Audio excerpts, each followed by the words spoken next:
ज्या गावामध्ये महादेवाचं मंदिर आहे, शिवलिंग आहे, त्या ठिकाणी महाशिवरात्रीला उत्सव आणि यात्रा भरते. तसंच माझ्याही माहेरी महादेवाची यात्रा भरते. अर्थात तिथे सिद्धेश्वरचं मंदिर आहे आणि खूप मोठ्या प्रमाणात यात्रा भरली जाते.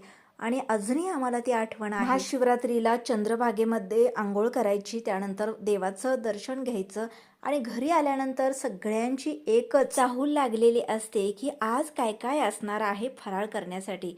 कारण फराळ म्हटलं की उपवासाच्या फराळाला प्रत्येक पदार्थ केले जात होते आणि आजही अजूनही त्या गावामध्ये तिथे भरपूर प्रमाणात पदार्थ बनवले जातात. तर फक्त शाबूची खिचडी न बनवता शाबूची खिचडी असू देत किंवा भगर असू देत, गोड असू देत, तिखट असू देत, राजगिऱ्याचे लाडू, बटाट्याचे पदार्थ, अगदी द्राक्षांपासून केळीपर्यंत सगळी फळं असायची आणि सगळ्यात प्रसिद्ध म्हणजे शेंगदाण्याची गुडदाणी असायची बरं का. आणि मी पण रताळ्याचे मेदूवडे केले होते, ते पण खूप छान झाले होते.